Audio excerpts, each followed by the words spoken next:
The following story contains content some listeners may find sensitive. Please refer to the episode description for more information. Please note that this story doesn't reflect what we believe should happen, but rather what might happen. Screen Lock. Short stories about the weird future that looms around the corner. Brought to you by Sapienship. Starfall. 15443850. That's it. Now just the sequence for the one going into orbit tomorrow morning, and yep, all set for today. Jules leans back on her chair and relaxes. It's the first time since noon that she took her eyes off the screen. All the satellites are functioning and in orbit. She's given the IDs of the two that needed repairs to the technical department, and the babies, that's what they call the new ones, are in their designated places along the great chain of sparkling overhead. The skies, at least judging by their digital image on the screen, are glittering with tens of thousands of eyes, connecting everybody to everything, as her manager loves saying. Jules closes the data sheet and blinks a few times, trying to get rid of the specks dancing in front of her eyes like tiny satellites. It's 6 months to the day since she started working shifts in this control room. It's her dream job. Well, kind of. It's related to space, and she gets to use her data skills. And it's not like there's a ton of jobs at NASA these days. The money's okay too, even if, inexplicably, it sometimes feels like dirty money. If you want to be in space tech, this is the place to be. Okay, so the shifts are long, and it's hard figuring out exactly why she's needed with the satellites getting more and more autonomous. Plus, it's dark and lonely in the control room. And her manager doesn't really like her. Guess he resents my family connection, she thinks. But anyway, not a bad job at all. Right now, it's time to go home. A driverless taxi pulls up as she walks out of the building. They're getting good at figuring out exactly when she'll be out. Inside the car, an old Lou Reed song is playing, one her father introduced her to and which she's been binging lately on her morning walks. The streets flash by in a hazy wave of light as the backing vocals go pum-pum-pum. She thinks of texting a guy she matched with recently and reaches for her phone, which already has his profile up on the screen. How did it know? This is getting creepy. Her dad calls this datapocalypse, but he's always been melodramatic. She scrolls through her feed instead and comes to a weird video. A preacher telling a bunch of people in silver gowns that Judgment Day is near.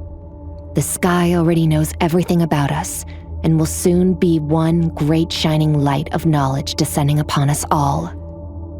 There's more and more of this kind of thing lately. People are totally obsessed with the satellites. Last month, a naked woman paraded through the streets, yelling up at the sky, "I have nothing to hide!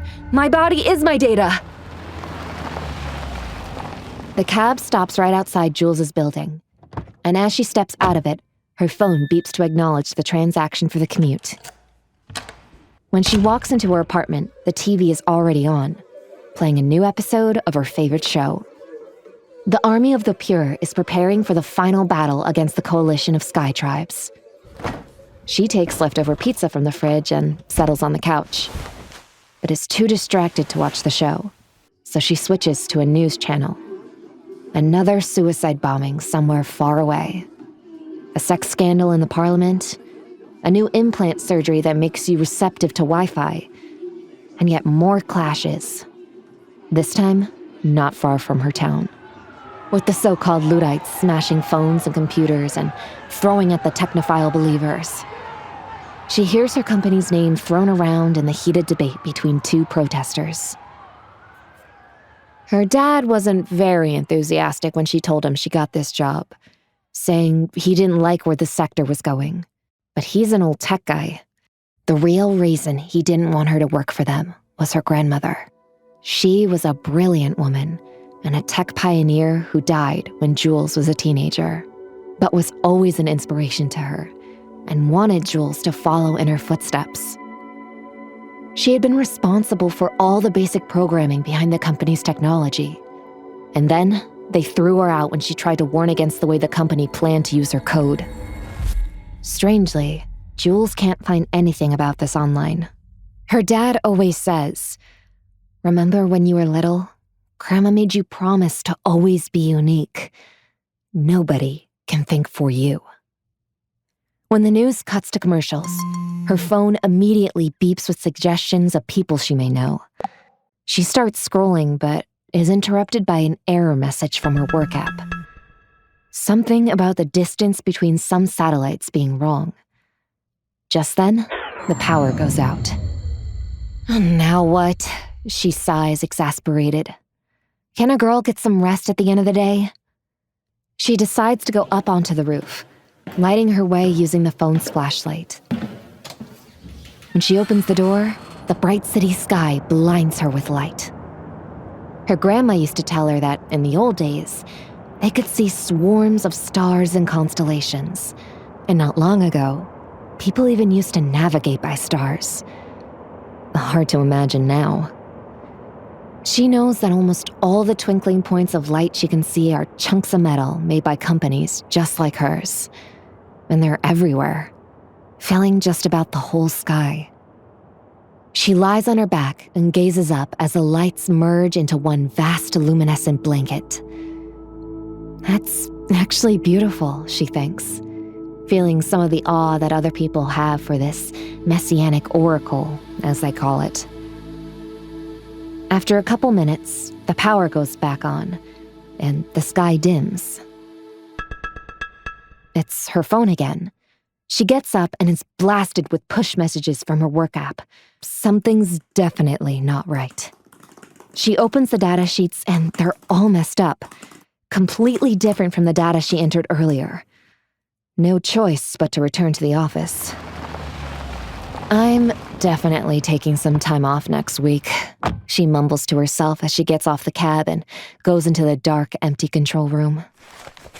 She opens the computer and runs the projection mode based on the new data. Then she stares at the screen in horror. This can't be right. If the projection is accurate, 2 hours from now, the satellites will start forming a tight sphere around Earth. Too tight and too close. She wants to tell her boss, but it's so late and he always yells at her to just put the numbers in. No more, no less. She'll just have to deal with this on her own. Like her grandma said, "You're unique.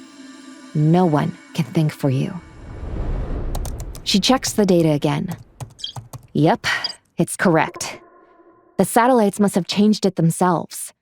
Sure, they've been doing it more and more lately, learning as they go, but only to send signals relating to repairs, which they're programmed to do, not to control their positions. And now, it looks like they're aligning. Soon, they'll completely surround the world, blocking any view or exit. This gives me the chills, Jules thinks, and she tries changing the coordinates to move the satellites back to their original location. But they switch straight back every time. The protesters were right, both the Luddites and the Believers. This is bad.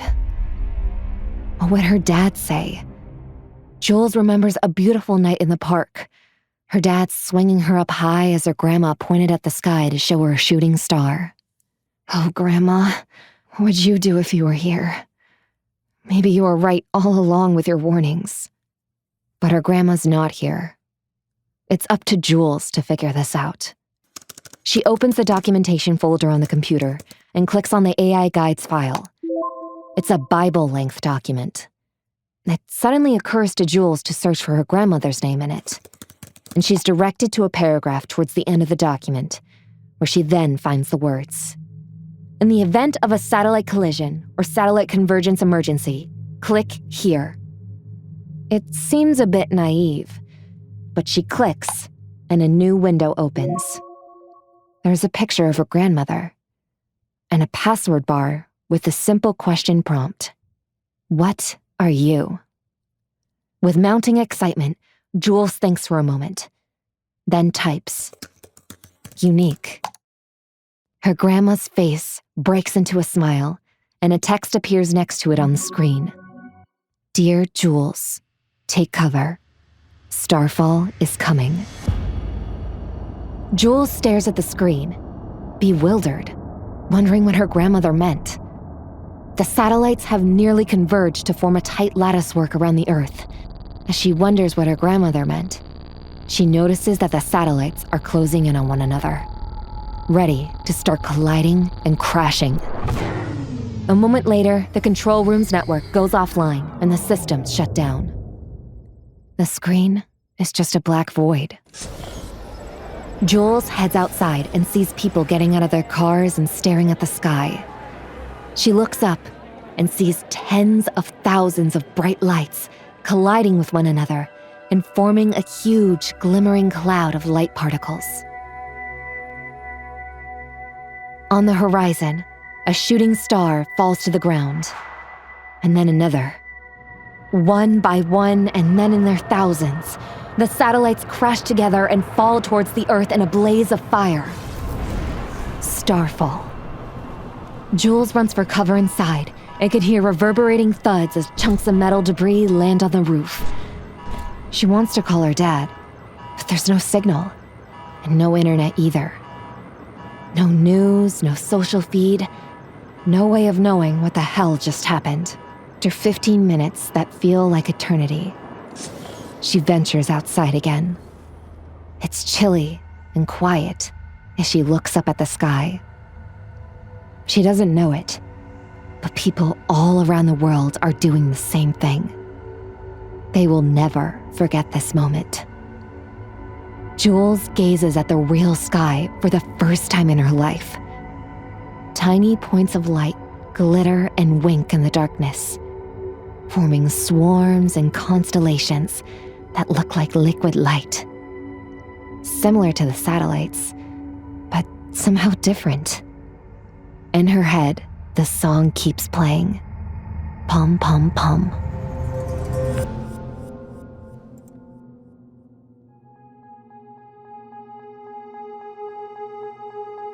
You were listening to Screenlock, a podcast by Sapienship. For more episodes and exciting content, please visit sapienship.co.